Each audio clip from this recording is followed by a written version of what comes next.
Let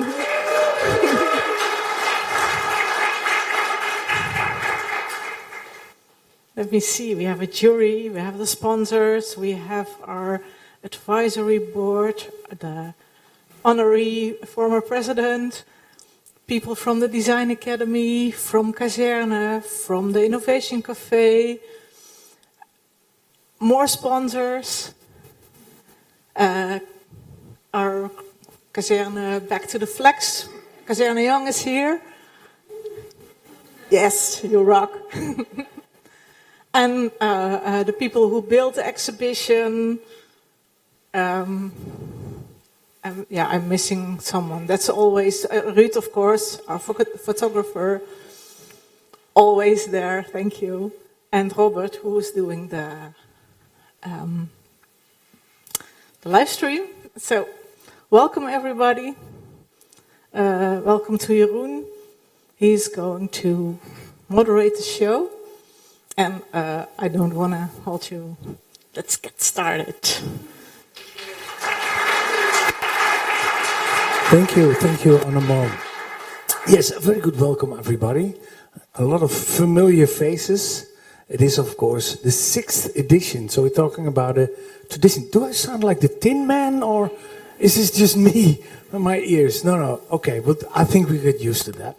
A big full evening. Oh, we got a special mic for the moderator. That one's for you.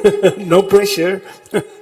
I think we're gonna have a beautiful evening tonight for the 6th edition of the Kazerne Design Awards, and it has become a tradition.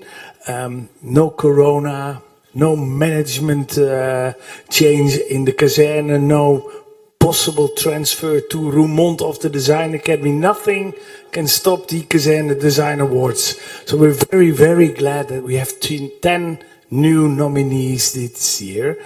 And the beauty of this award is, of course, the 5,000 euros and the eternal fame for you guys.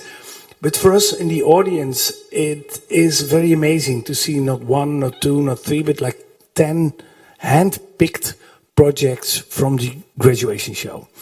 And with these 10 projects, it's not just that you see like some snippets, but you also see the voice of a new generation of designers, young designers that shape the future with their ideas, with their creativity, with their fears maybe, but also with their hopes. So in the end of the evening, we have a glimpse of tomorrow. And usually at the Kazerne Design Awards, it's a nicer, better tomorrow. So that's also something that makes this prize very, very valuable. But before we go to the 10 nominees and before we go to the future and to tomorrow, we're going to take one step back. We're going to talk to the winner of last year, Martha Nesch. Martha, are you there? There she is. I have one question before I start the conversation with Martha, that we all have to be very silent, because if we make noise, the sound is going to echo and echo and re-echo, and everything will be inaudible. And since we're talking about being quiet, everybody got their phone quiet. Yeah, keep the phone on for Facebook, Twitter, and whatever social media, TikTok for the people here in the front, so you can spread the news of who's the winner and what's happening here. But for the rest, be silent. Martha, are you there? Where are you? Yes. Hi. Hi. Martha was last year's winner with the Martha coin. An explanation basically of cryptocurrencies for dummies. Am I saying it right? Yeah, pretty much. I understood it. I'm kind of a dummy when it comes to cryptos. Yeah, it was crypto as seen through the eyes of craft and analog and completely physical, as opposed to the crypto we know. So I guess you're zooming now to us, coming from the Bermuda island in the tropics, where you're counting your cryptocurrencies. Yeah, I've sold out. I've just up sticks to an offshore place and I don't pay taxes anymore. No, I'm in London. I'm doing a master's in ceramic and glass. And so that's why I'm not able to join this evening. Yeah. And where is that at? In London at the Royal College of Art. Okay, so you went back to London.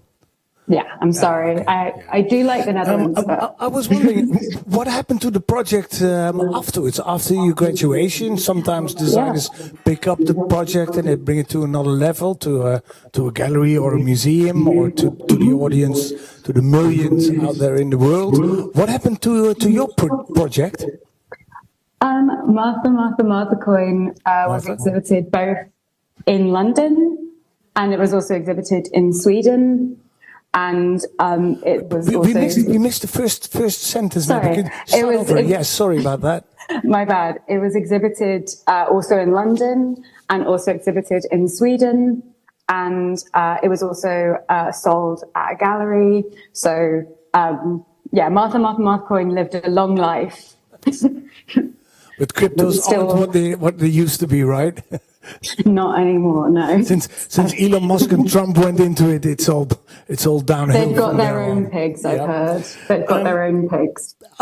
Are you working on any new projects as well? You mentioned that you're doing the RCA now, mostly in ceramics, which is, I think, the oldest craft in the world. Well, don't tell the glass people that. They think it's glass.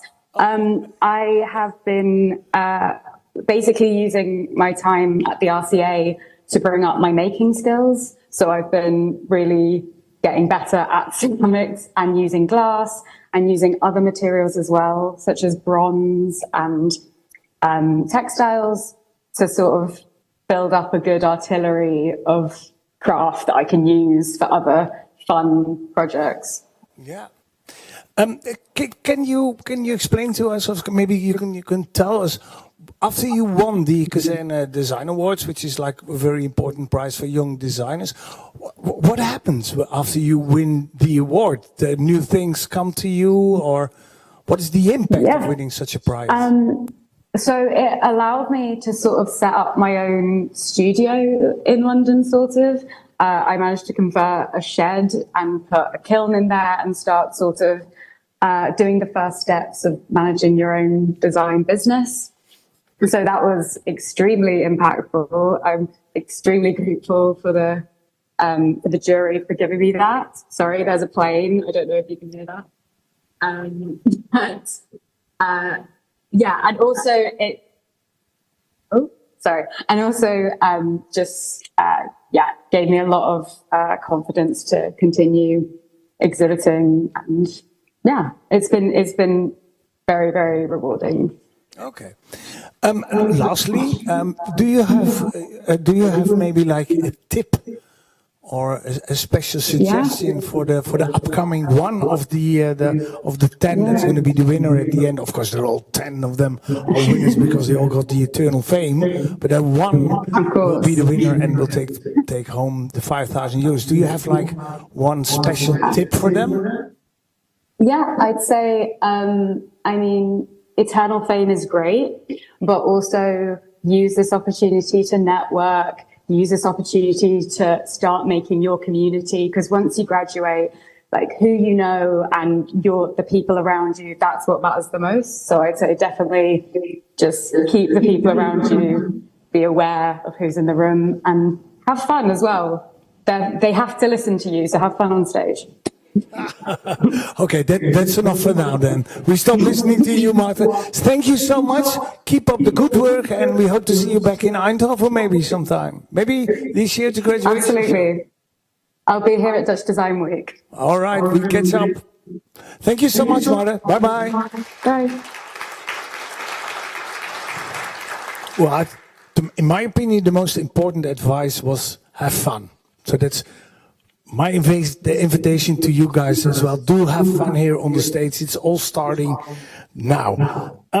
Before we start with these 10 nominees for the Kazerne Design Award, of course, I have to introduce the jury this year. Most of the juries, the members of the jury we know already. Of course, Annemoon, Geurts, and we're all wondering, is he going to cry tonight or not? Maybe the first time? No! The first dry edition of the Kazerne Design Awards. Also, not for the first time here, Daphna Isaacs Burggraaf of the, I think, Eindhoven's homemade design studio, Daphna Laurens, and also for many, many years connected to the Design Academy as a tutor and also designing the graduation show.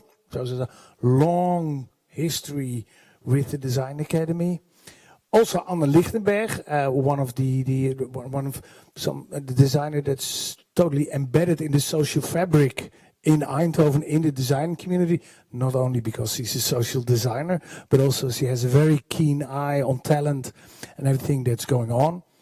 And of course, in the jury, Hoorntje of the Rotaryclub Eindhoven, who gratefully has been for the last 3 years the sponsor of the Kazerne Design Awards. So please, before we start, one big hand for Jan, and of course, with that, for the whole Rotaryclub Eindhoven. Of course, Jan. Of course. So, without further ado, I think we can start. We have a lot of traditions here already mentioned. There's also one new element to the Kazerne Design Awards, and that is that we're going to finish on time this year. I don't know how yet, but that's what we're going to do. And one of the specials that we have introduced is no pause. So we'll be straight up 10 designers. Of course, then there will be a pause when the jury sort of retires with cigars and whiskey in one of the rooms, hotel rooms here in the Kazerne. And then usually after half an hour or so, we can present a winner. So hopefully it's all in your hands, the jury. We can end this evening in time. For you, you all have 3 minutes. Whatever happens, the screen falls down, the curtains fly on fire, you will have your 3 minutes. I can guarantee that. I will guide you through it. Like was said before, please enjoy and have fun. Before we start, can I have a big round of applause for the 10 nominees?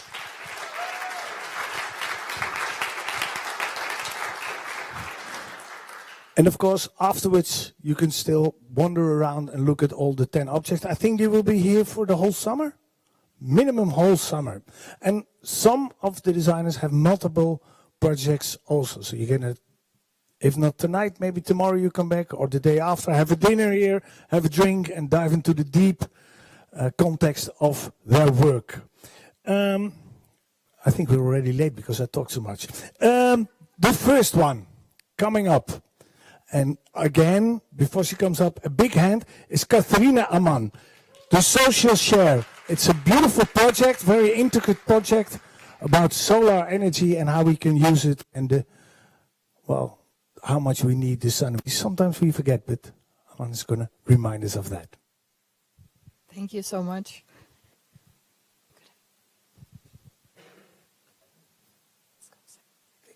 Yes. Do you hear me all right? Yes. So, hi, my name is Katharina Ammann, and I'm going to present to you one of my graduation projects. It's called the Solar Share.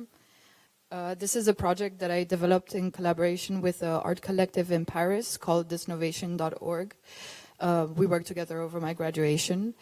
So, to begin with, this is a statement about the project. So, every hour, Earth receives more solar energy than the entire world uses in a year. This immense power shapes the foundation of life, but also our potential for sustainability.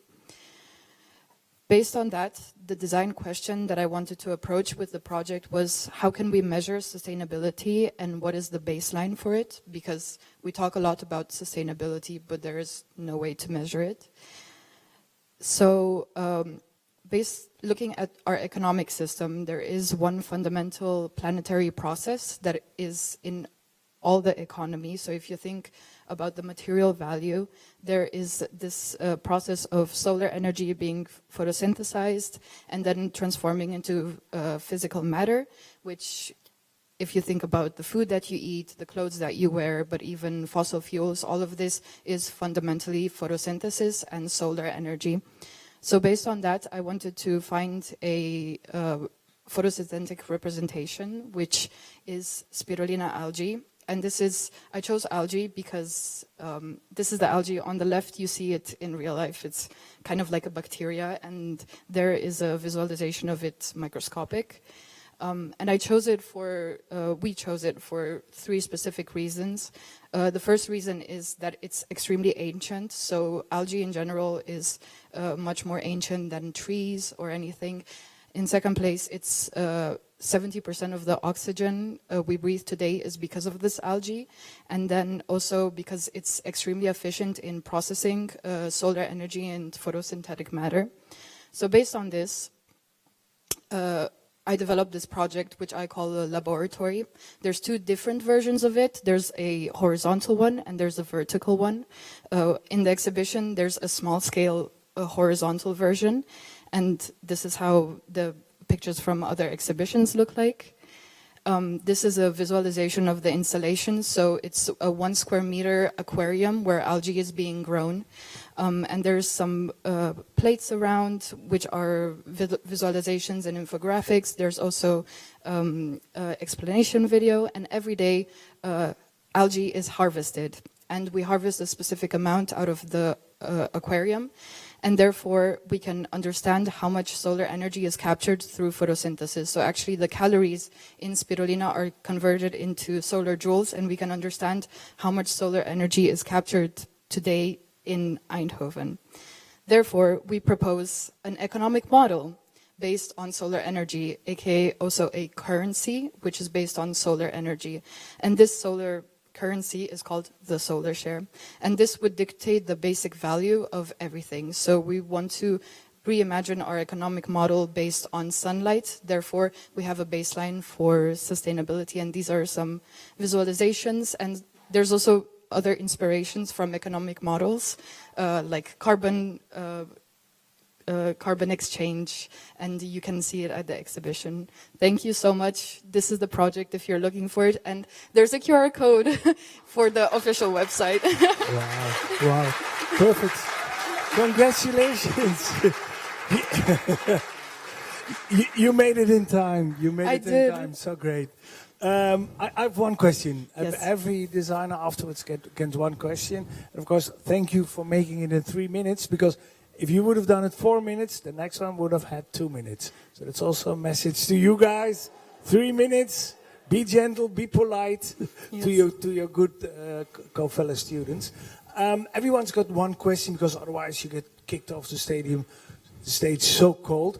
I was wondering, there are lots of aspects in your work. There's a currency, there's the algae, there's the sun itself. With what idea did the project actually start? Where did it all start?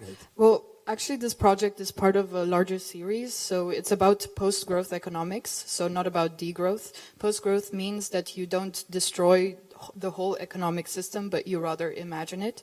And a big part of, we wanted to do a project about solar energy, and photosynthesis is just the gateway to it, let's say. But the main part was thinking about how we can build sustainability related to economics, because it's so complex and we have to have a much more radical approach to it.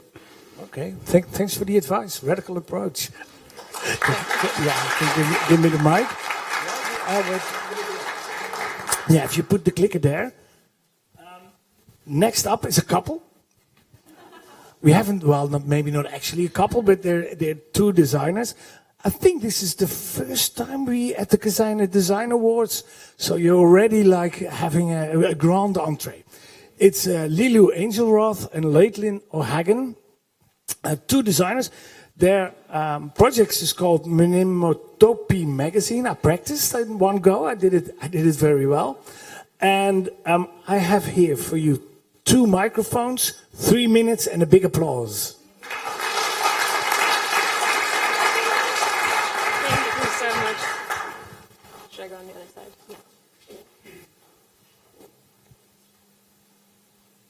Yeah. That's us.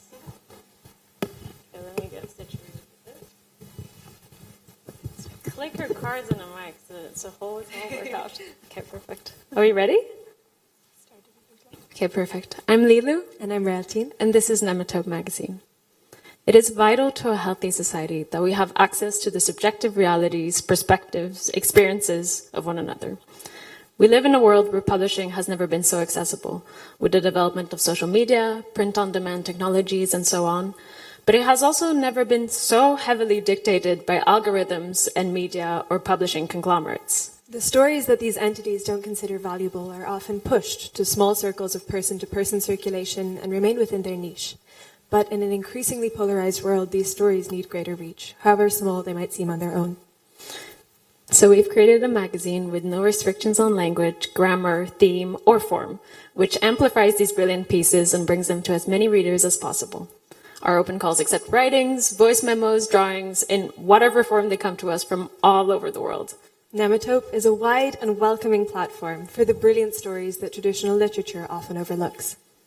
But Nematode is more than a physical object. While the magazine is often what brings people into the project, the true goal is to gather people around storytelling both on and off the page. Nematode is a transdisciplinary platform. Alongside the magazine, we also host live storytelling events, workshops, and have a growing digital platform. So we reach potential contributors through a mixture of these channels. They might find the magazine at one of our 45 stockists, see the open call online, find one of our promotional beer mats in bars, or attend one of our events. Storytelling is one of our oldest communal practices, one that forges bonds and understanding and really connects us to one another. The current standardized transactional landscape of storytelling, unfortunately, just doesn't achieve that. So by creating a variety of inclusive platforms for storytelling at local levels, we can begin rebuilding these networks of social connection that are so crucial to our confidence in our own voices. Today, Nematode has published the work of over 265 people from 23 countries and 4 continents. It's a lot, and most of them had never been published before. So we can clearly see the impact of this project, but 89% of survey respondents reported a transformed view of publishing as being accessible, and also of having gained a newfound feeling of belonging in print after being part of Nematode. What was especially interesting to us, was that 60% of those respondents already engage with small press or independent publishing on a frequent to moderate basis. So the fact that even the small publishing landscape feels so inaccessible makes it clear that Nematode really stands out in its field and we believe is so very needed. And that's because the stories we have access to shape our perspectives. They can show us things we've never imagined and reflect parts of ourselves we thought we'd never see. Knowing you can tell your story and be heard is just as impactful. It gives us courage in our voices and it connects us to other people. Nematode seeks to push the boundaries of literature because we know that what's beyond them is vital. When we include more types of stories and voices in publishing, we all get to see the world And each other. in more nuanced, vibrant, complicated, and wonderful ways. Thank you. What is enough? What is enough? Print is dead. That has been said like for so many years already, but it seems to be alive and kicking every time again and again. I've only got one question. You're with the two of you, so you can battle out who's going to answer it. I'll leave that to you. I was just wondering, the editorial pick or the selection, is there like a guideline what sort of story is okay or what story is like, nah, TikTok, go to TikTok? Is there like an editorial guideline? Yeah, so unfortunately we were a little bit,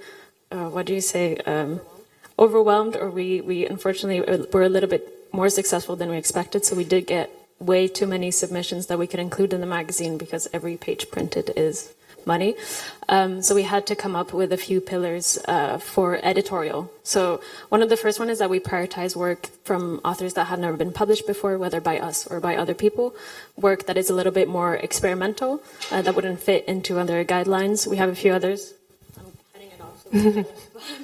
Yeah, another one is that when we are putting the magazine together, we basically pair up pieces on spreads that we feel speak to each other somehow. So whether that's thematically, or they feel like two sides of the same coin, or some way in which they put words together feels like it speaks to another piece. And so when we're doing the editorial work, we separate things into kind of different piles. This is definitely yes, maybe, no, based on the things before. But because redo it that way. When we start to put things on spreads, sometimes a piece that we've decided definitely to include calls out to a piece that we thought we wouldn't, and then that brings that into the magazine as well. So by trying to include a diversity of pieces, thematically, by different authors, it kind of also does its own thing and brings pieces in that we maybe wouldn't have expected. Okay, so basically, now I'm taking it back, also, otherwise you might gonna answer again. basically, you're just as much curators as you are publishers, right? I could say it like that. Yeah, that's enough. Yeah, yep, okay, yeah, thank you, thank you.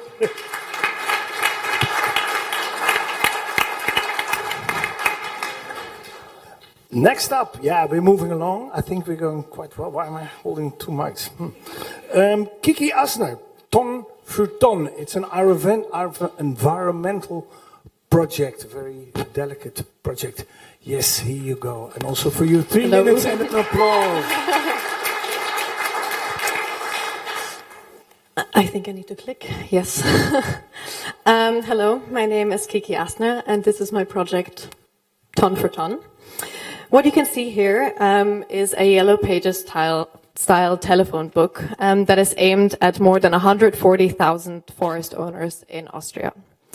Underneath these Yellow Pages, you can find more than 200 self-picked names and numbers of governmentally funded or governmentally employed people that have access to governmental funding, counseling, and conservation information that is specific to each federal state of Austria and distributed through the communities. And it is aimed to act as an intermediary. As of 2025, Austria has decided that forests are one of their main drivers in the fight to drive down their emissions. The government has spent more than 450 million euros in investing into the forest of the future. Unfortunately, as we might notice, this kind of money hardly ever makes it to the people who need it the most, which are the 140,000 small forest owners that govern more than 50% of all of Austria's forest. These are the people who own less than 200 hectares of land. These are not managed for profit usually, but they're managed as a result of generational pass down, and traditionally family practices often actually determine how the forest is used. This, as you can imagine, creates a huge patchwork of just different styles of care within the forest, and we can see this just all of these user groups combined in this unique network that only is present in Austria.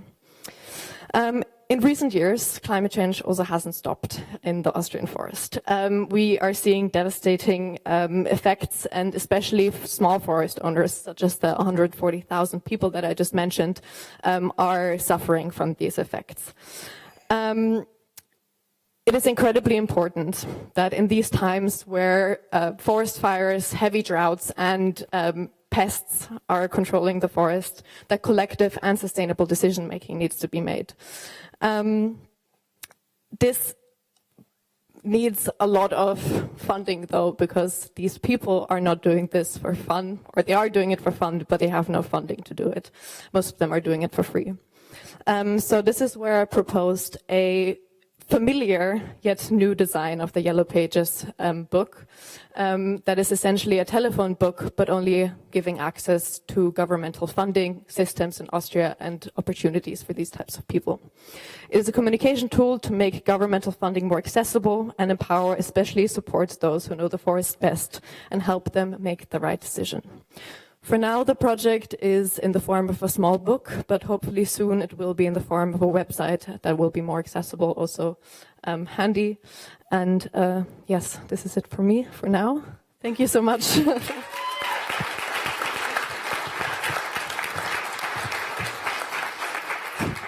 Compliments also strictly on the three minutes on the dot, and I'd almost say connecting the dots is sort of basically what you do. There's a lot of knowledge scattered around in Austria, and what you do is just locating and connecting all these different people with knowledge and expertise. I was wondering, that must have been a hell of a job to find everybody, locate everybody. How did you do that? How big was your team?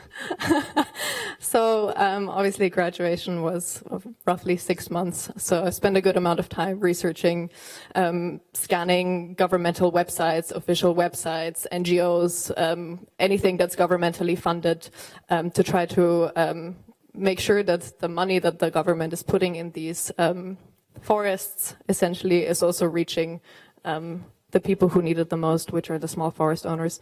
I also did have support and some fact-checking by people such as the biggest Austrian wilderness area and life cycle assessment specialists that helped me to make sure that I don't talk anything stupid. Okay.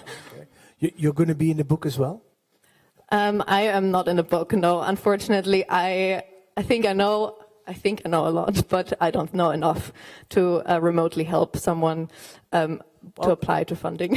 As a journalist, I always say, knowing who to call for knowledge is the best. You're the best expert there is. So exactly. and also good to see. Sometimes a website does work. That's it does work. Like it needs to be designed in the right way, I think. Yeah. We keep the print for the special stuff, right? Oh, that's it. Okay, thank you so much. Thank you so much. Thank you so much. And again, you might see some of the projects here as well. Unfortunately, not that one. But during the jury break, you can wander around at the exhibition and see some stuff. Ooh, you really want to get started? Outsourcing my clicking.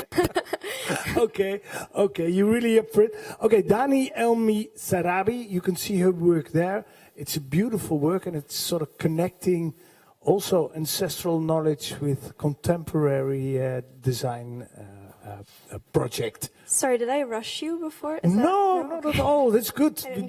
Rush me more. 3 minutes and an applause for you. Okay, thank you.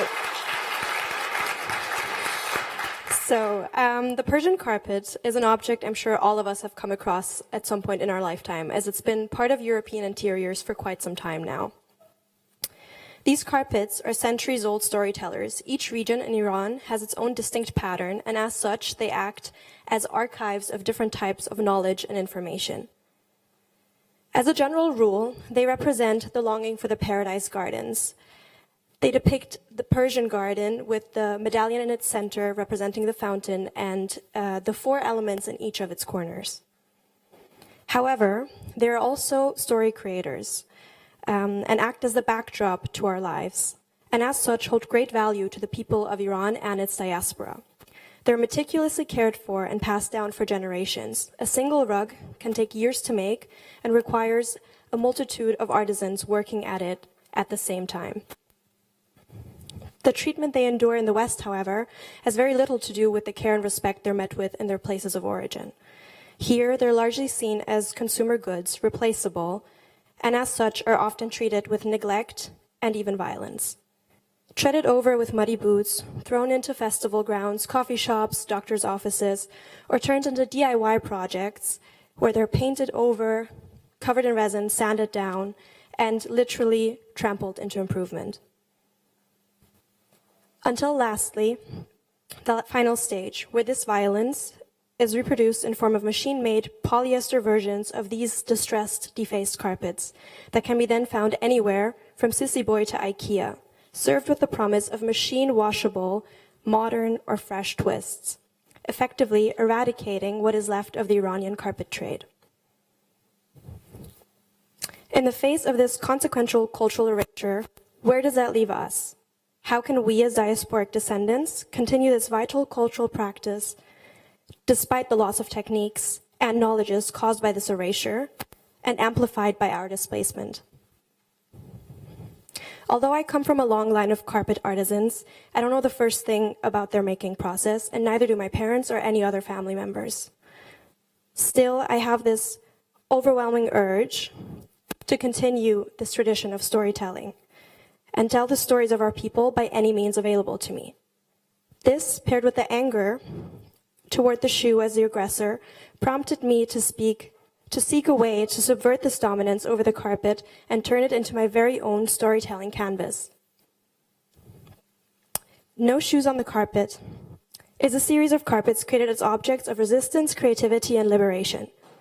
To me, this meant taking the humorous approach and turning around the relationship the shoe has had with the carpet.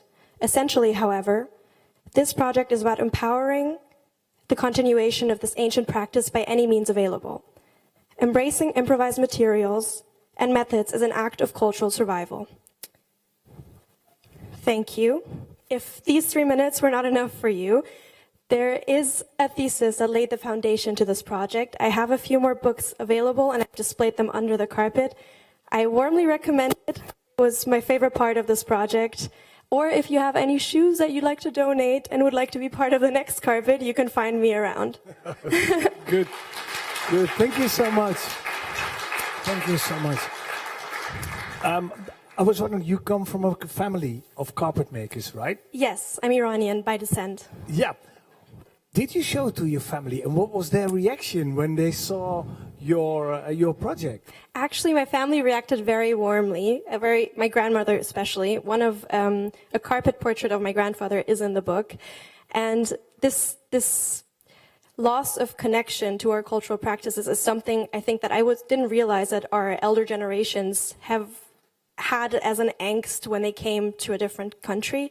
So seeing that, I didn't let the fact that I don't know how to make carpets deter me from continuing on this tradition. I don't know how my grandma would respond to this, but she loves the carpet. That's all I can say. Yeah. Okay, that has the quite the similarity is the storytelling, the narrative that Exactly. is within these motives, and for you it's more like more like in the materiality of the shoes. And did you use only sneakers? No, there's a lot of dress shoes and even high heels. I think it's about 70 or 80 pairs that I used in this one carpet. Yeah. So any shoe will do. So yeah, people? any shoe. If you have the same one in multitudes, even better. Okay, thank you so much, Dana. Could you do me a favor? Could you lay one of the books apart for me and I'll pick it up later? I definitely want all that. right. Thank you so much. Thank you, Dana.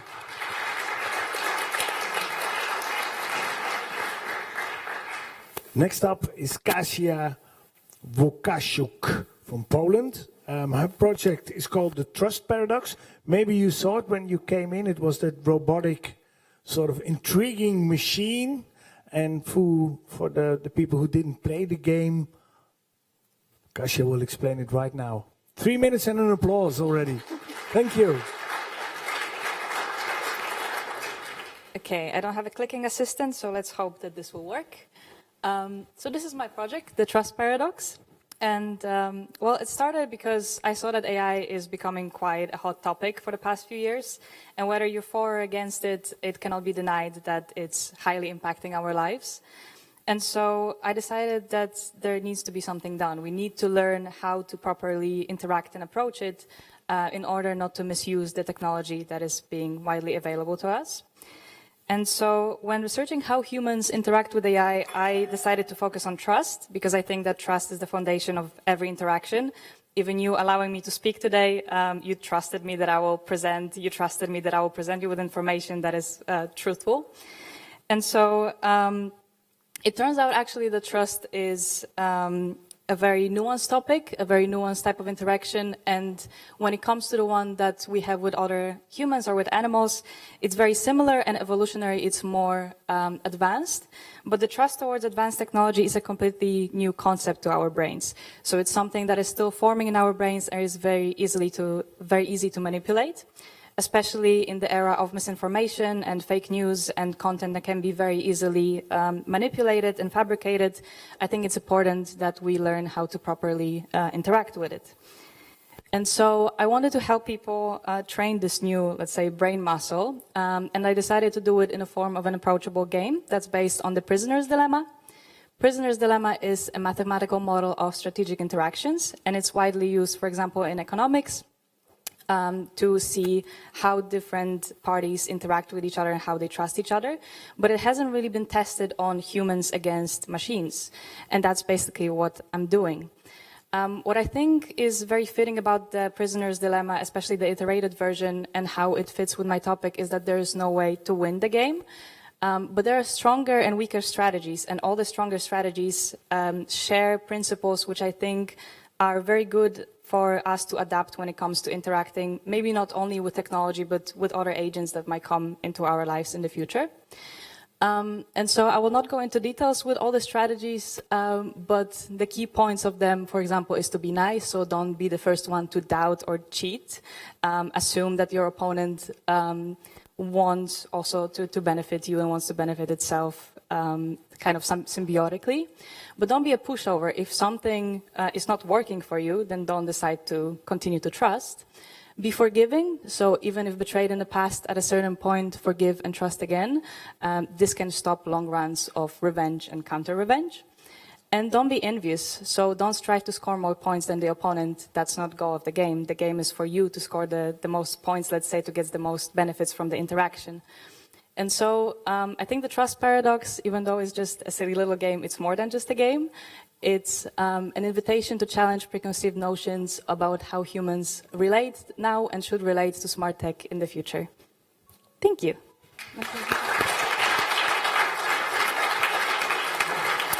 It was a very, very fun project. I played it. First, I only said, I do not doubt it. I lost. Then I said, I doubt everything. I lost. So I'm sort of lost there with the machine. But in my idea, the trust is like a big thing now. We don't trust politicians. We don't trust athletes. We don't trust tutors. Distrust is one of the big problems in the world. Could your metaphoric machine, basically, could that apply to these other places of distrust, a part of tech also? Definitely, and that's the area where it actually is the most, let's say, there's the most amount of studies for it, which is politics and economics. That's where most of the researchers are seeing which strategies work the best. So there is mathematical equations for it, there is data for it, that actually being nice and trusting at first, but also being retaliating works the best, but people usually go into extremes. And actually, by collecting data from my game as well, I've noticed that people usually, when they're playing it for the first time, they either trust all the way or they doubt all the way, which I think is very interesting how we tend to go into one or the other extreme. But the balance is actually in the middle somewhere. Yeah. Sometimes it can be okay to distrust somebody, right? But also to trust. Yeah. Okay, thank you. Thank you so much, Kasia. Oh yeah, that's the other mic, because I don't want to stand here with two mics. Next up is Céleste Muir, Precious Little Rocks. It's in the other room. It's a very delicate, beautiful project, and I already took an option on one of the bracelets. Can I please invite you, and a big round of applause for Céleste, and of course 3 minutes for you as well.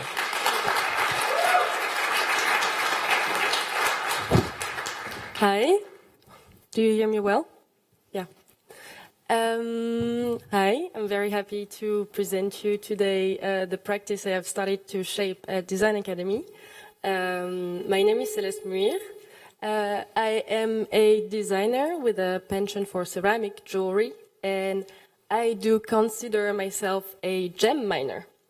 For a bit of context, I have studied the craft of jewelry making before Design Academy, and in Design Academy, I found myself in the ceramic ateliers.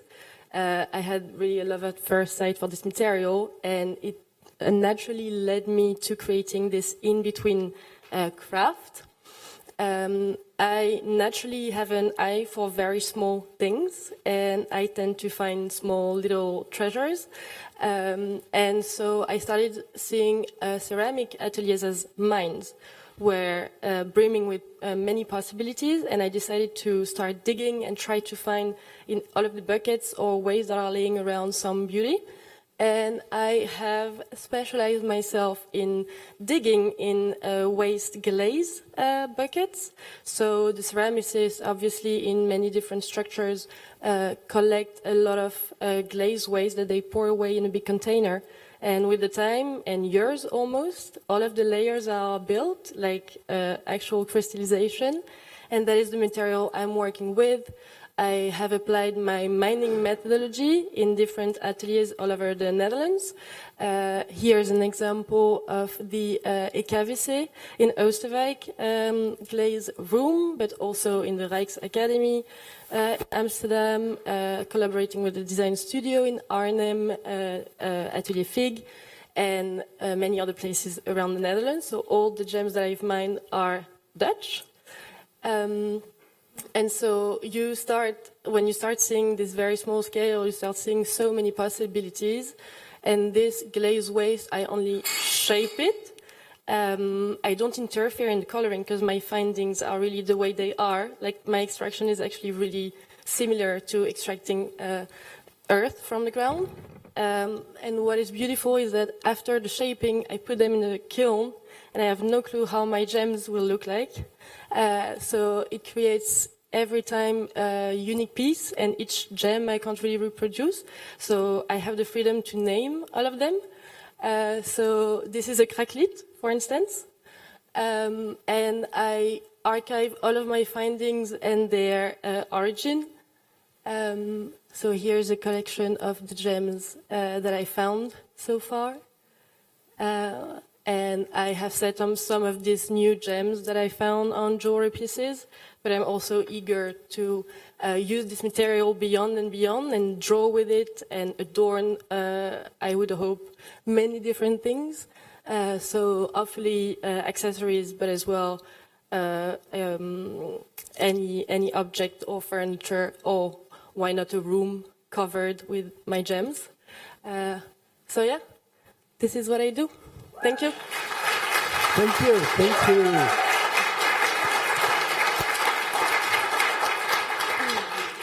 I find it so cute and intriguing that you made up your own names for these gems. So they almost are like real gems, like jade or onyx or these kind of stones. How did you come up with the names?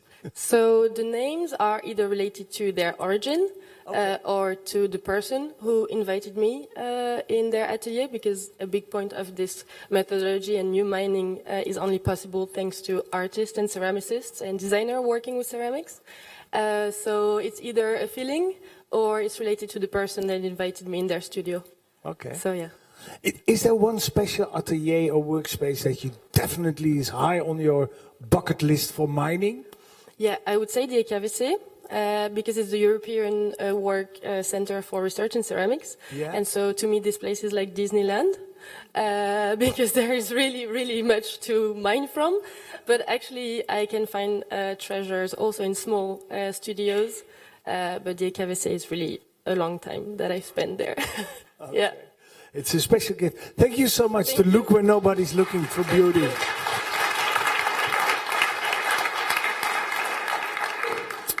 Next project is called New Rocks. It's from Jules Péan.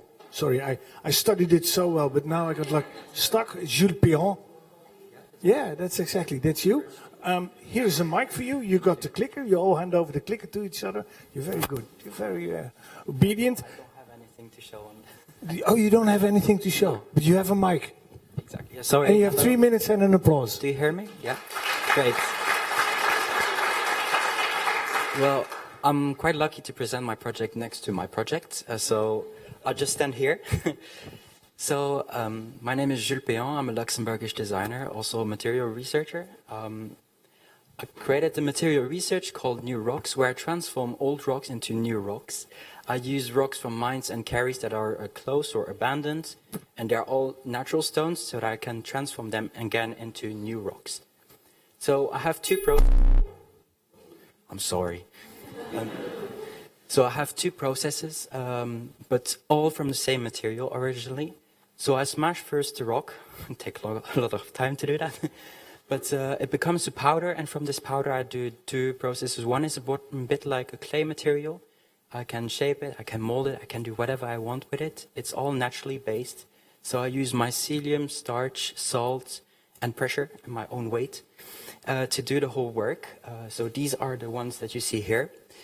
It's a very, you can do whatever you want with it. It has a lot of possibilities, so you can shape it as you want. And I decided to make small objects, here in this case vases, that are in the same aesthetics and looks as landscapes in Luxembourg. Everything is as well sourced in Luxembourg, so it's all very locally made. 30 kilometers around my house or my studio, which is my garage, but it's all fine. It will change soon, hopefully. And the second process is a bit different, but with the same original material. These are the small crystals that you see on top of the rocks. It's an iron bloom, so I use an old technique of extracting iron from the iron ore, which is a sedimentary rock that we have in Luxembourg. And in this rock, you have about 20% of iron, which allows it to melt and become strong. And then I obtain these iron blooms from this process. On top of it, I crystallize salt, because I use it in a structural way in this project. So I thought, okay, I can use it again, but in a more decorative element. It helps me to oxidize the piece and transform and unveil all the elements.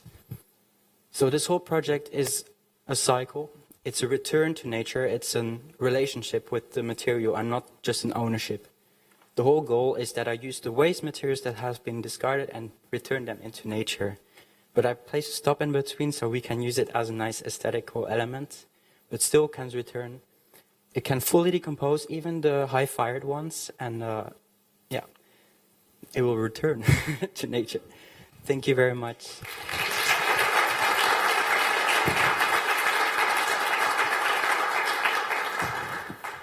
Thank you, thank you. No, hang around, Jules. Sorry. Yeah. You're a bit of an alchemist. Do you feel like an alchemist a bit? Yeah, I heard that a lot, but I feel more like a child playing with rocks and collecting them. I sleep next to rocks as well, so yeah. Yeah. But it's a bit like cooking more. I would say. More like cooking.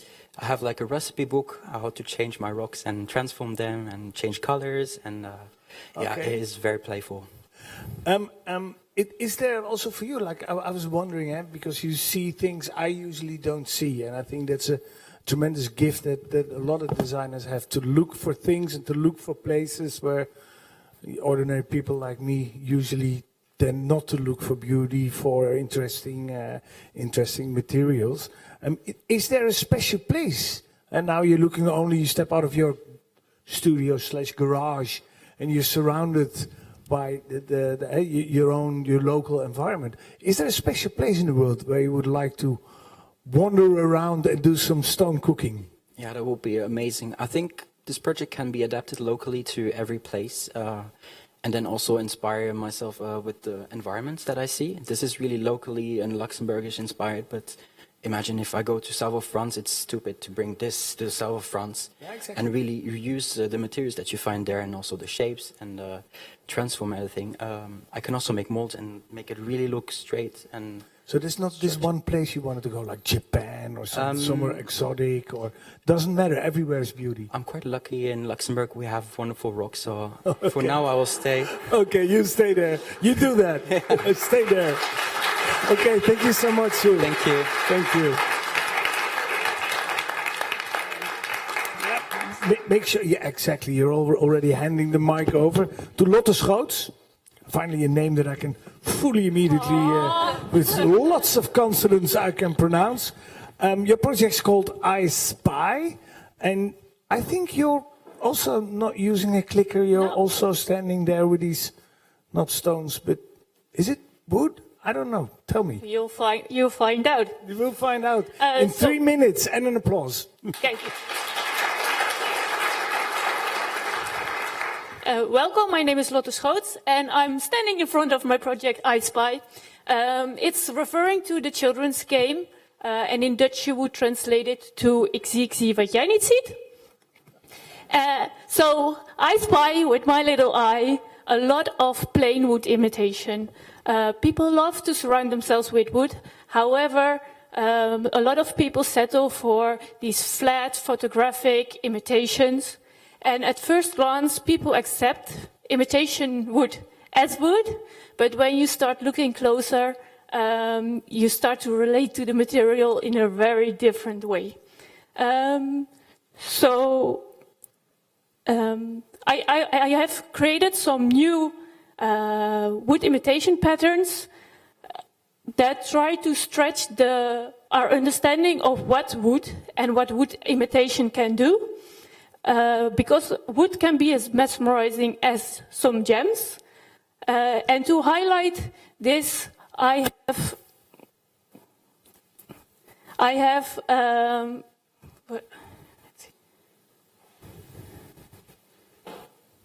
I have applied these patterns onto these shapes. They're inspired by the gems, not only by gems, but also by the Amsterdam School, which is an architecture school.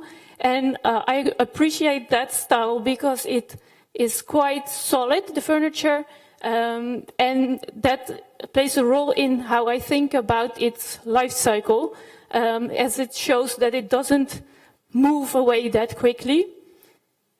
So that's some of the aesthetic possibilities. You can also see that the three-dimensional pattern is also nice because it doesn't have any seams. So what I've done is I've used this traditional craft of faux wood painting and applied it onto the surfaces. What's really special about faux wood painting is that it can create a really nice depth.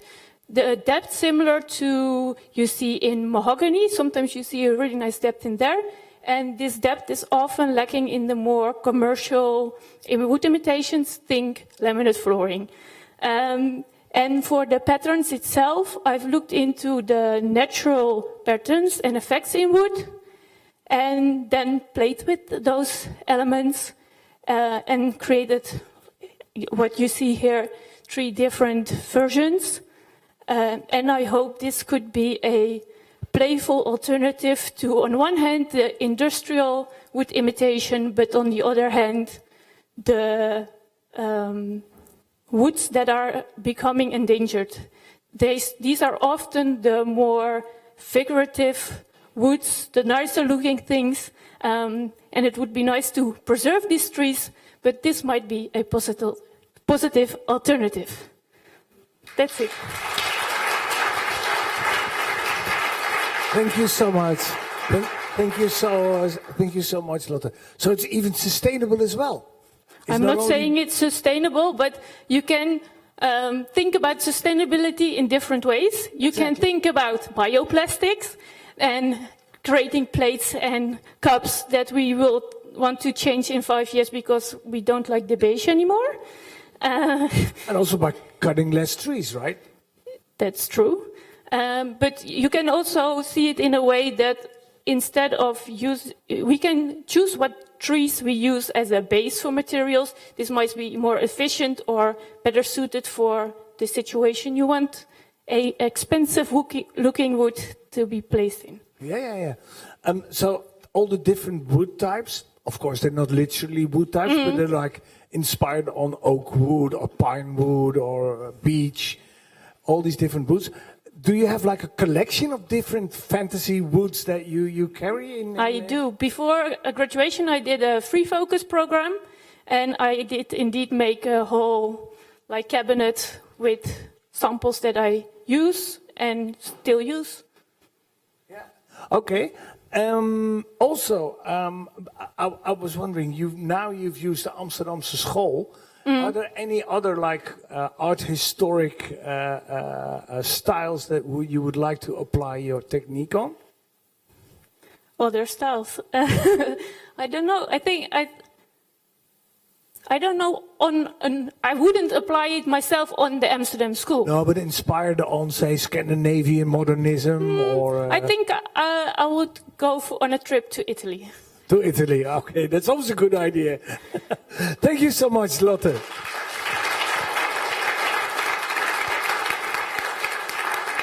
Yep, and you can give the microphone to Antonia Schreiber. She's up with her next project. It's called Local Shit. No shit, it's really called Local Shit, and it's sort of in a way self-explanatory, but still. Enjoy, have fun. That's for first. 3 minutes and an applause. Thank you.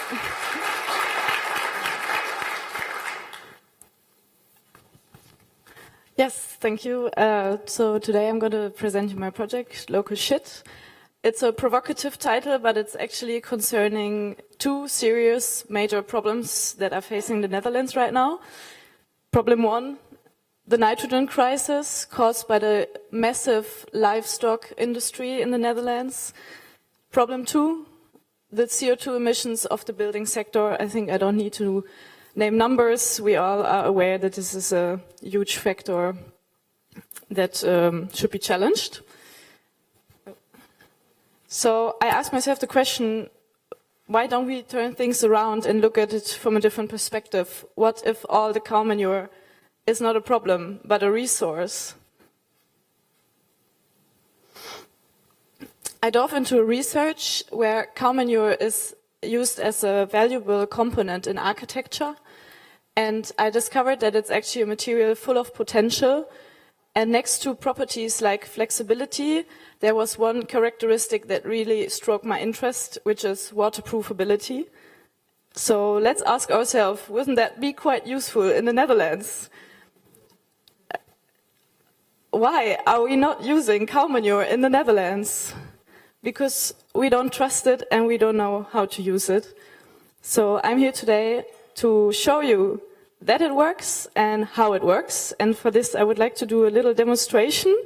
So my panels are staying in the back, and I brought a water spray bottle. And I'm just gonna do a really quick, wait.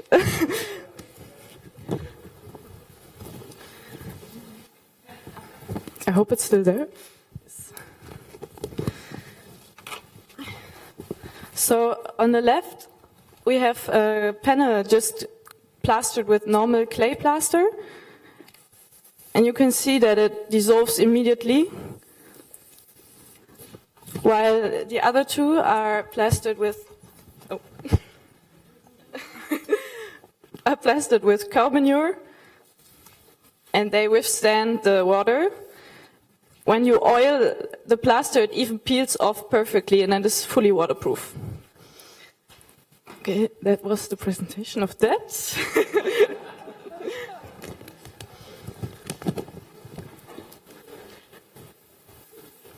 I decided to publish all my findings and recipes because for me, local shit is open source.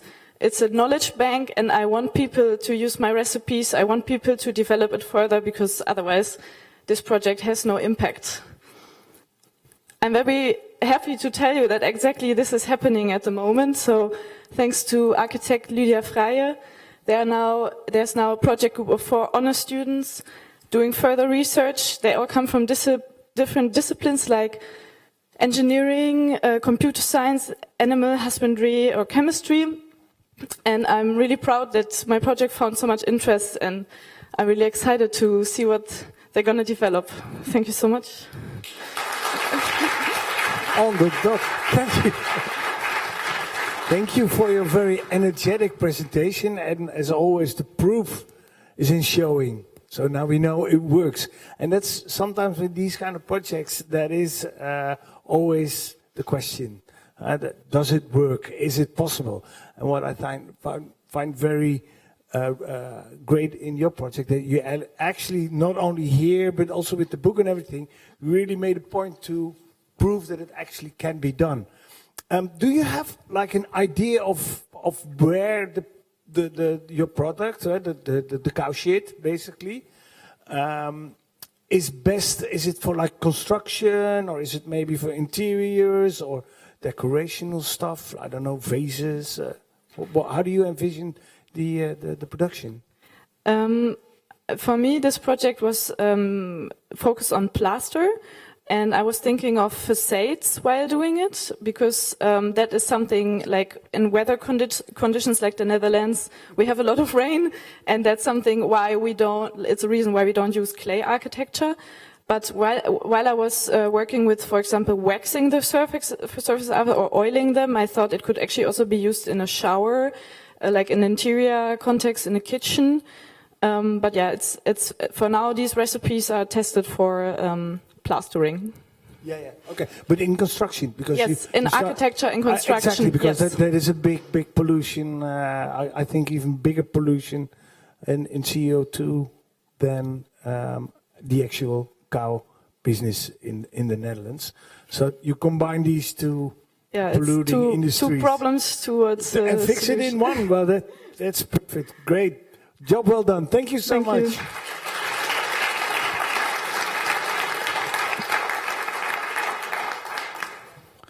And I think we're actually quite on time. I think we're doing great because you're doing all so good. Everyone's within 3 minutes, handing over the mic to your fellow designers. I think you're great. Compliment to you all. Finally, last. Hello. Yeah. Hey, and I got a message for you. You all got ADHD. Yeah, well, Exactly. You got it yourself. It's hard to explain. Ieva, Valule, that's your project. You have, yeah, I'm sorry to say. Also, you only have 3 minutes and a big applause.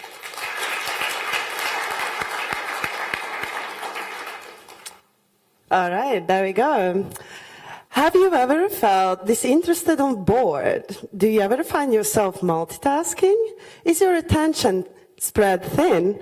If so, it's because you all have ADHD. As of 2025, hashtag ADHD on TikTok has racked over 53 billion views. That's almost as much as outfit of the day. ADHD is estimated to affect 2.5% of all adults worldwide, but somehow it feels that everybody has it. Next. Over the history, there has been many iconic pathologies. As melancholy, it used to be this iconic pathology that was only the intellectually inclined had. Tuberculosis created old-fashioned trend of slim, slender bodies with cinched waist, rosy cheeks, and dilated pupils. I hate being bipolar. It's awesome. It kind of describes the early aughts capitalist mentality that was these manic highs and really manic lows. Next. What I made a movie about ADHD and how it's becoming, ADHD is becoming the cultural marker of our times. ADHD today is more than a medical condition or a side effect of digital overload. It's becoming a symbol of our era's fixation of efficiency, optimization, and constant craving for proving I am very productive. What I'm proposing with my movie is that maybe we're going to look back at this time and say, this was the era of ADHD. Next slide. So who are the characters in... Next slide. So this is one of the characters in my movie. Maybe she feels familiar. It's me. So she's the character who's struggling with information overload, the crushing demands of life. She's a real girl boss. But her free time she spends bed-rotting and doom-scrolling. One day she meets the blue-haired stranger with some kind of message that almost feels like summoned from the higher power. It's the message that she has ADHD. Next. Also on her quest joins Freudly, the most yassified AI psychoanalyst. So Freudly is kind of representing this mental health advice on TikTok that has to compete with all other content, so that's why it has to be like very yassified. Next slide. And where does she work? She works at a cognitive capitalism company that is looking for ideal standardized worker. And oh my God, she's the office ADHD queen. Because if you're looking at the job ads now, what they are looking for, they're looking for somebody who's going to strive in open plan office, somebody who's multitasking, somebody who's that hyper designer that can do 7 roles at the one, under the one. Well, sorry, I have ADHD as well. And this company is looking for the neurodivergent queen, and it happens to be Info Huntress. Next slide. And I'm not going to spoil you completely the movie for you. You will have to watch it yourself. But it ends up with a song performance where in front of very esteemed jury of judges, she is trying to prove her worth in a company. And make out of it whatever you want. That's my movie. And thank you. Thank you so much. Also, quite an energetic presentation and a very, very playful movie. HD, of course, is not only fun, and is not only bright colors and everything, but still your movie is very playful. You choose very much to focus on that playful, joyful aspect, which HD definitely got. But why did you choose specifically that element? For me, I'm an information designer, like my master at least say so. And there's this way of telling like the complex data. And my method that I choose, and also as a movie maker, I choose the satire. Sometimes through little giggles, maybe we can find out very complicated truths of life. And I think this is also what I'm attempting with this movie as well. And also, I think it's so fascinating to talk about mental health through humor or satire. And it opens complete. It kind of invites the viewer to see themselves in the characters. So And it was probably also a lot of fun to make it.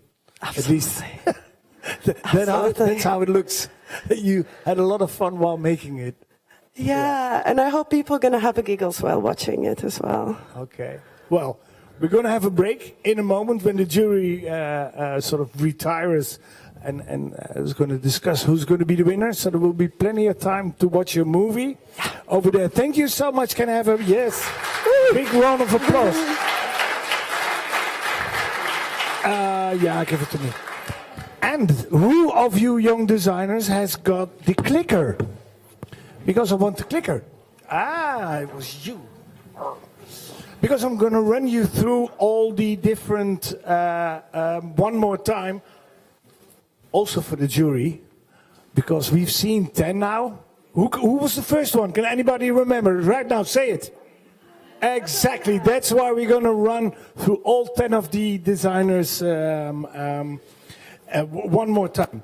And to be honest, it looks a little bit HD here. I'm sorry, but I've got some notes as well. They're going to be the slides, but I've got some notes. And the first, I want to say also to give to the jury. No, you can do with it whatever you want. But first, compliment to all the 10 designers, because the way they presented themselves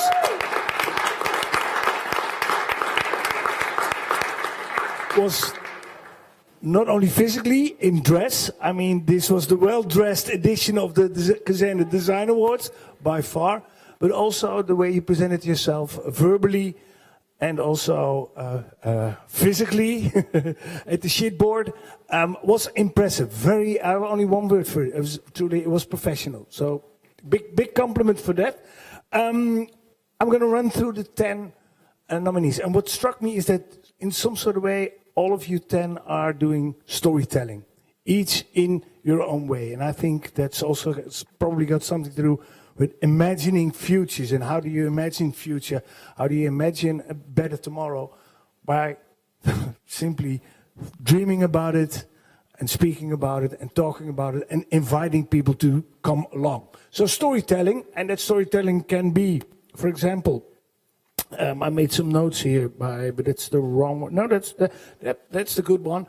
By looking at the sun, because the sun isn't that, let the sun basically do all the storytelling from Katharina, Ammann, the whole project with the algae, and basically it was all about degrowth. Just the moment we thought it was about the sun, it turned out to be about degrowth. So it was a very layered storytelling project. Then the clicker, Then Lilou, Angelrath and Réiltín O'Hagan.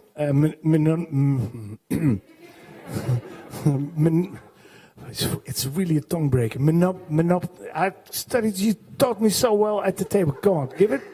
Yeah, exactly. And it means a life can have a different story, and that's what you do with the publishing, old school publishing. It's storytelling at its best, not by yourself, but giving other people a platform to bring their story. Then, of course, Kiki Astner. Well, it's also the same. There are all these stories around, and the only thing that you do is like connecting all these stories that are around and that can help the environment, also the world, be better. So I found it also storytelling to the max. Well, storytelling by carpets is done by centuries, but you give it a whole new meaning, a whole new, and even your grandmother thought it was great, so that's also interesting. Let a machine do this to storytelling, and all of the stories that were told, they have like a bigger meaning. At first you think, oh, it's fun, can I trust the technique? But for example, this one and all the stories have that. There's a deeper layer, like what is trust these days? Who can we trust? What is trust? So it's a very clever way of telling a very layered story by all of you. And storytelling, it can also be by showing beauty that we don't see. That's also a way of storytelling. Stuff that's lying on the floor on places. And as a designer, like I said before, designers can see things that we don't see. That's a great gift that we need. Same applies here. Well, you can tell your story by materiality as well. Also by going out of your garage in Luxembourg and cook up some stone art. That's also a great way of showing, of storytelling, or maybe even telling a story that's sort of, well, is it true? Is it not true? The suspension of disbelief. It's a whole new story with something you recognize, but still it's new, somewhere in between tradition and well, just fake wood, basically. Yeah, telling your story by shit. Nothing can beat that. If you can make a story with shit and make it sound good, then it's also a great way of storytelling. And of course, well, wasn't that a story? The last one by Ieva, overwhelming story that we all sort of can connect to. What is a neurodivergency in this hyper energetic age that we live in? So these were all very urgent stories that were told in very professional ways. The jury is now going to confer. We never know. It's like, you know, electing a pope almost. We never know how long it's going to take. But in the end, there will be somebody holding up the prize. Do stick around. Watch the HD movie. Play a trust game. And you know when the bus is going around that the winner will be announced. And of course, have a drink and enjoy. See you in a bit.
Ik dacht, ik heb heel veel schoenen voor de... Ja, ik heb ook wel schoenen. Oh, ik heb ook wel schoenen. En hij heeft lekker op. Ik ook niet. Je moet hem het weggooien. Dat komt mee. Ik heb een echtgenote met veel schoenen. Ja. En veel vriendinnen, die hebben ook allemaal heel veel schoenen. En nog heel veel andere dingen waarvan ik denk dat ik nog nooit aangezien. Hebben ze er veel? Ja. Dat is Interessant moet ik dat niet weten. Nee, interessant. Ik wil wel even toch naar Grensel, want het is altijd om iets te drinken. Jij bent slim genoeg geweest Kijk, had wat meegenomen. om iets mee te nemen. Maar Het is hier altijd zo warm. dreigt. Daarom neem ik dat mee. Ja, het is hier de afgelopen tijd toch echt geweldig opgewarmd.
Nou, we zijn hier vanavond allemaal bij elkaar bij de Kazerne Awards. Het is al de 8e keer dat we dit aan het doen zijn. Bedankt iedereen. Alle sponsoren en het is echt helemaal top. We hebben 10 top inzendingen. Bart Waasdorp is de cameraman. Bedankt Bart.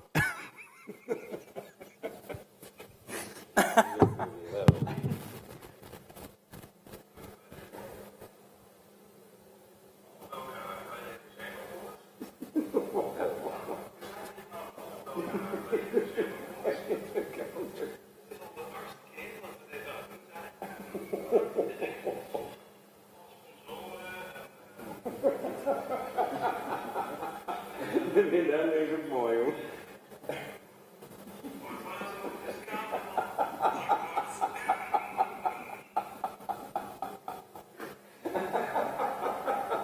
Zal ik hem met jou ook in maken? Ja. Doe jij? Ja. Waar is die?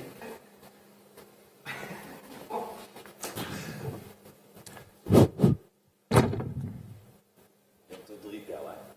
Tot 3 tellen. Kazerne Awards. Even opnieuw. Hallo, welkom bij de Design Academy Awards. Moet eens even kijken wat een mooie lamp hier hangt.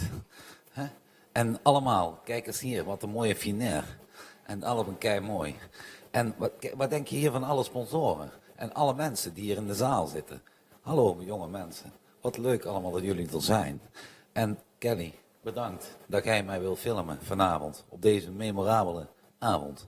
Ik zeg je zo, fijne avond en toedeloe.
Oh, ik heb er een stront van heen kijken. Iedereen ging zeggen, nou, finair. Al die trotse potten. Dat is niet in de zaal. Oh, die moet ik nou niet uitsturen. Dit ga ik hier. Maar ik wil maar nergens aan. Ik kom ver uit, een beetje.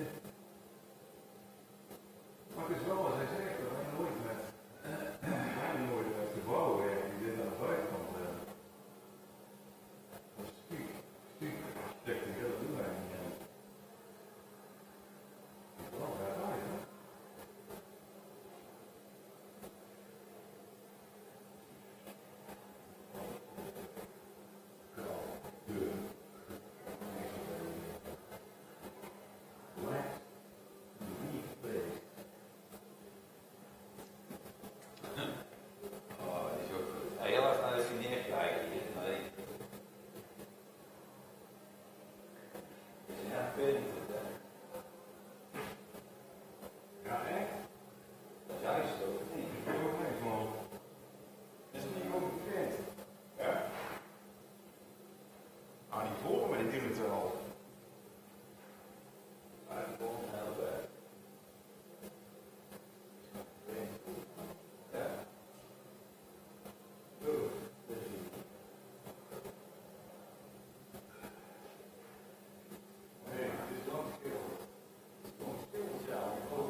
The project technique or this is a master's project, so there's only one. No. I only have one. The master's, so the other is my thesis. And Ieva, who did the film in the end, the ADHD, is also a master. So also a one project. But the rest of them have two. Yeah. Because in the bachelor's you don't write, you just do physical work. It's two projects.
gaan we even wachten tot de witte rook succes verteld wordt. Ja, ik heb net gekeken, Max. Ik zag nog geen witte rook.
Gedronken.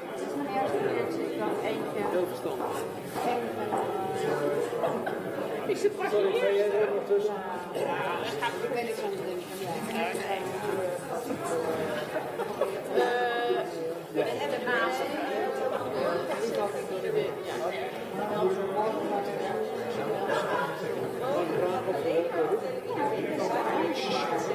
Ja.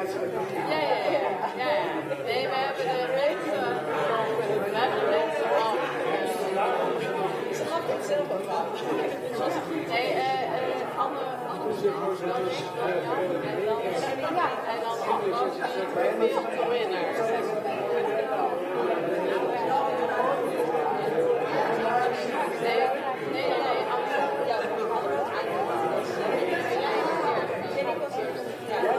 Anna eerst. Nee, maar goed, ik ben Anna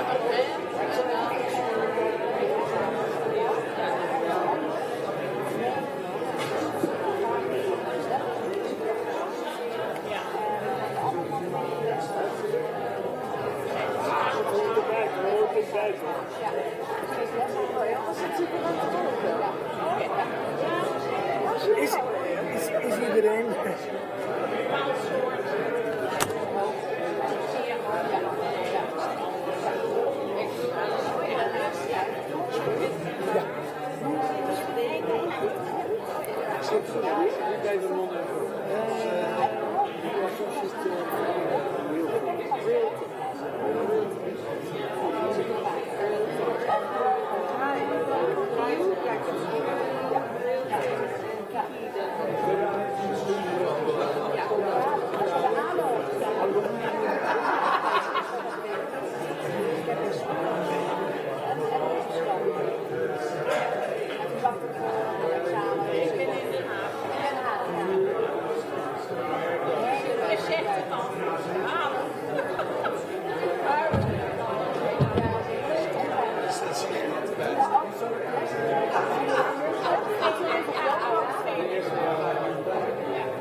Nou, ze komt gewoon uit Duitsland hoor. Ze studeert in Palermo. Ik zit in de bouw.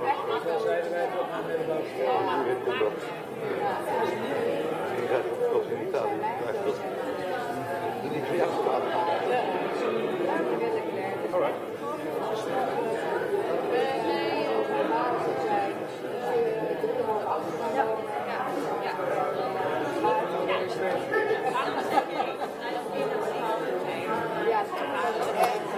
Degene die minder hard gaat. Welke is dat? Dat weet ik niet. Deze.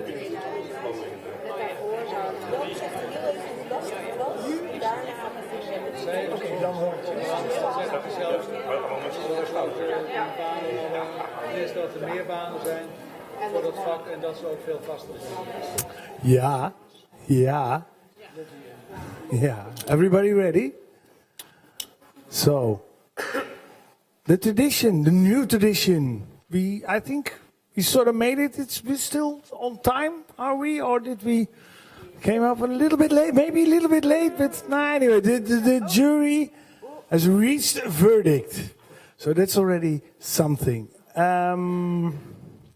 Thanks for that. Everybody nervous? How are you doing? Still having fun, or the fun time is over now? No, good. I have one household announcement. The books actually over there were on sale. So if you took a book, please contact the designer.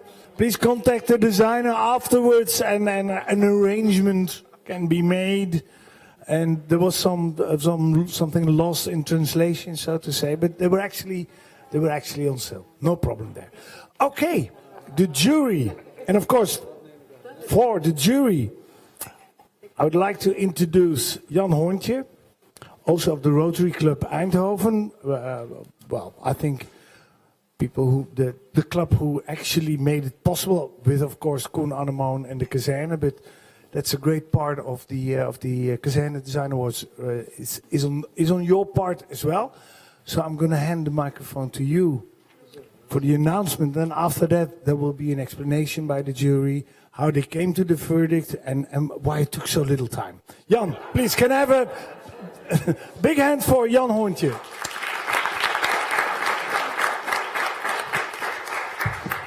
Well, so does it work? Yeah, can everybody hear me? Or yeah, okay. It's been real hard this year. We've done it for. I've done it for 3 times now, and the overall professionalism that you guys displayed was out of this world. It was like you all stick to the 3 minutes. Everything was well prepared, high standards, great storytelling. And you didn't make it easy for us. At one point, we even thought about flipping a coin. No, not really, but no, we did find a solution. We did find a winner. We were unanimous. And big thank you to all of you. It's been great. We will first do a little feedback on each and every one of you. And then finally, Annemoon will announce the winner. So Anne will do the first 3. Katharina, we thought it was also a really nice start to immediately start with the sun, to dive into a very deep and complex story, but you really managed, and if people didn't do it yet, the installation just triggers imagination, and I think that's really something you need as a designer to tell a complicated story. So that is what we very much liked about the project. Thank you. Lilou and Réiltín, I'm saying this wrong, I'm sorry, help me pronounce this. I love bookmaking. I have a soft spot for that, and I know also how not a democratic process it is. So to find a way how to merge this in and how to bring something like this alive, it's really something to achieve. And Kiki, if you go into system designing and then to find a human aspect in that, that's really difficult. To make something and then to really bring it back to people, and I thought you did a beautiful job in that. Thanks. Dana, where there. I really like it that it's an end product based on a very rich history, very personal, but I don't know if you saw it, but Jeroen and I saw it, that it's almost executed in a Dutch design way from the droog period. And that's also nice to see that these 2 completely different things come together. Kasia. For me personally, it's like far from my personal way of designing. So therefore, I find it very interesting. How to trust or not to trust. I played it several times. In the beginning, I trusted AI. I forgot his name. Tamper. all the way, and he trusted me back. And then I thought, oh, I did it right. But then I thought, oh, or not. And then I start playing. So I did it a lot of times. And it's really interesting. Thank you very much. Céleste. Yeah, they're very beautiful minings. It's very beautiful to see that you make it from waste.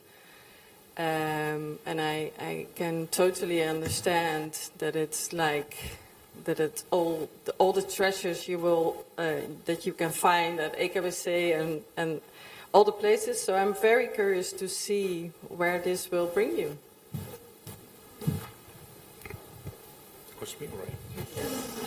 Great. Well, obviously, I have not so much knowledge about design as these fantastic women do have.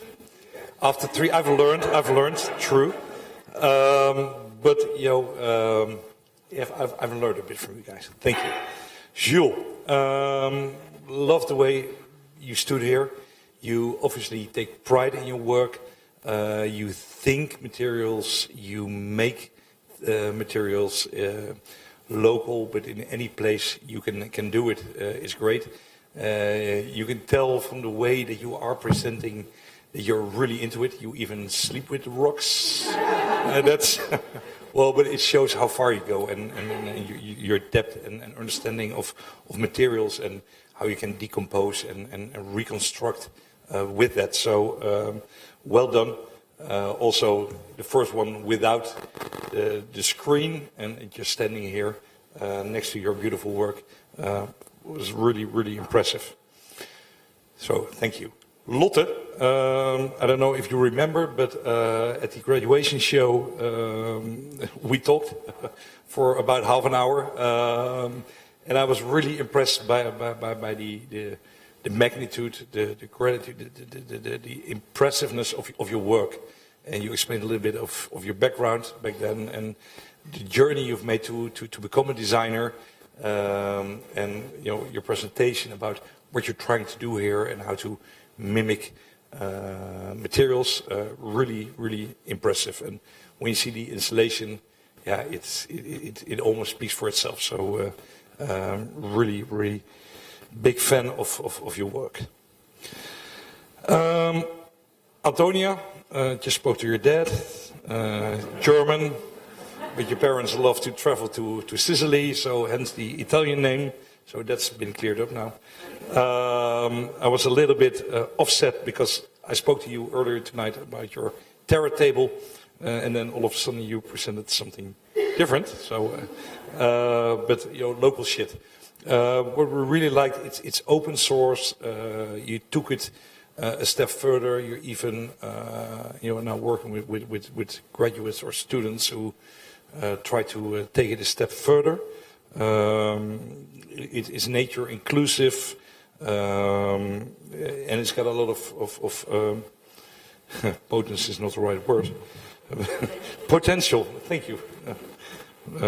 So it's got a lot of potential. Also the way you presented yourself, but also give us a little demonstration on the waterproof. That was really great. So it's clear that you think further in possibilities, opportunities, also not only for the outside but also interior. So it shows the broadness of your work. So then the final one, Ieva, what can I say? You just put a big smile on our face.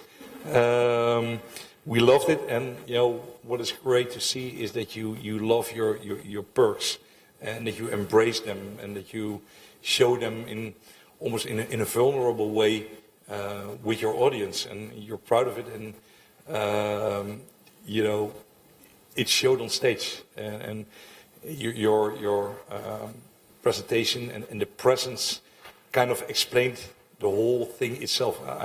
You don't need a movie for that, but I'm sure people will definitely go watch the movie when they go home, because you know it's inspiring. It's you know, we want to know more about it. So it was a great presentation, great subject, very close to yourself, I believe, and to make something like this, you know, you share with everyone, and everybody's got a flaw, everybody's got something. But it's, you know, if we're all open about it, you know, we can try to understand each other and come closer. So thank you for that openness and the enormous energy that you brought. So these were the 10. Thank you again.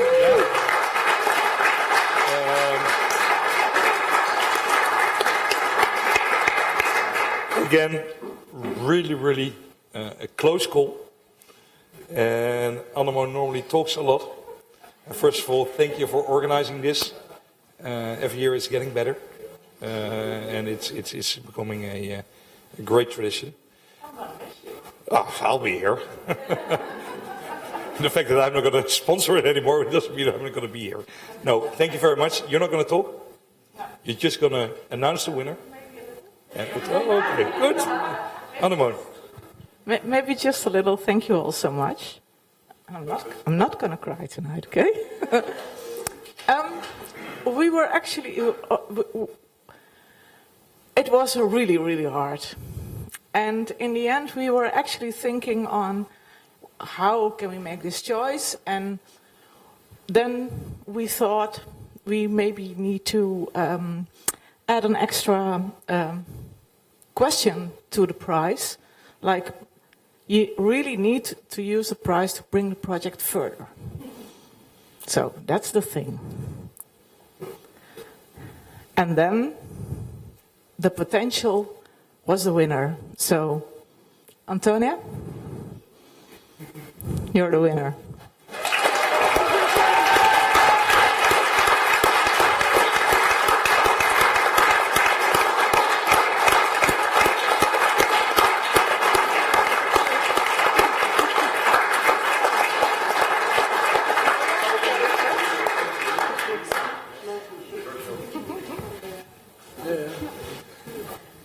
So, thank you so much. You can say a few words, but first I do some administration, like we are going to have some images, you will get flowers, we will all get drunk at the bar, and then it ends, okay? When I saw your graduation, I think almost a year ago at the Design Academy, I was already thinking like, well, this might be the winner. And yeah, I'm really happy that you present your work here, also your other work. And also all of you, I really enjoyed last week when we were building the exhibition. It was so much fun. Yeah, so thank you for that as well. And give a hand to it.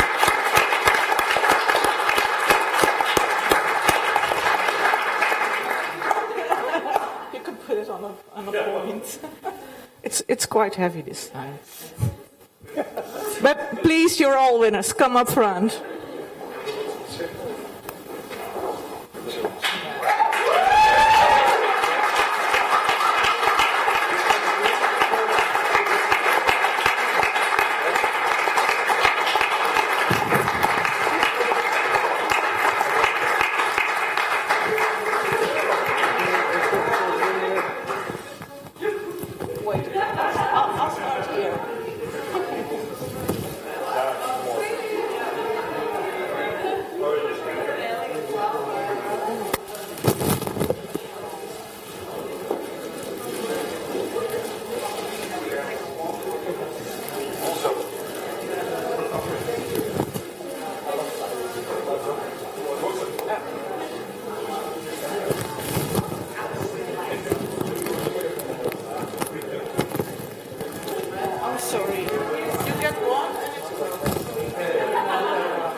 First thing, what do you want to say? I'm really overwhelmed right now, so I don't really know what to say. Thank you so much. I appreciate that people see the potential. That's what I wish for. And I'm really happy, and I will use this money to make more people see it. I just had a really nice talk with Rafaela. She really inspired me about like making an archive and inviting people to share their process with like using these recipes. So maybe this could be something where this could flow in. And yeah, thank you so much for the opportunity. You're welcome.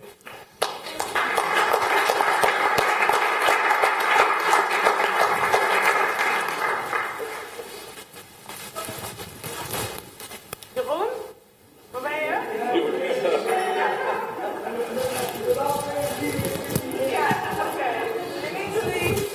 He needs to leave, but thank you so much.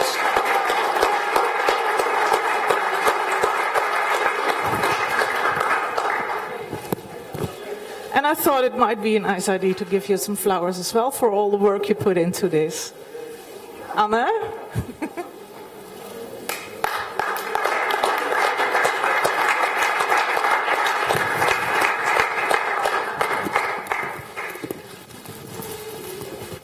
Daphna, thank you.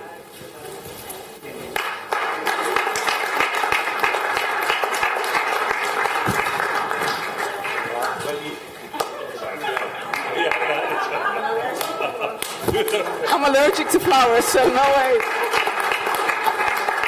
Can you please tuck in for the picture? Yeah.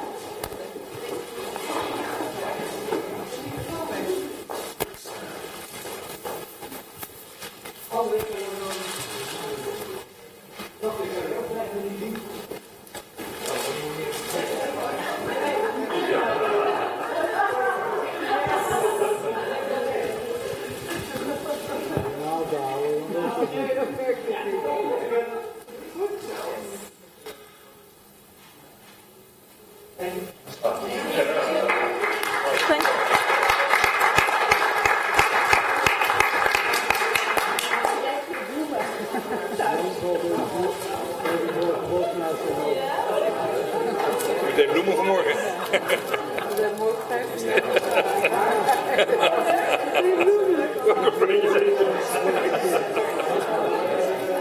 Ja, mooi. Ja, dat was mooi. Heel... Zo. Nou kunnen wij een wijntje drinken. Het viel echt niet mee. Dat was echt... Ik zei meteen, zij viel mij zo op.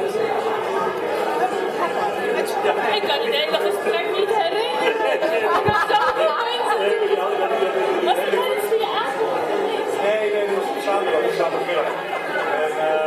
Nee, ja. Ik vind het jammer, het is niet van jou. Zeg maar even.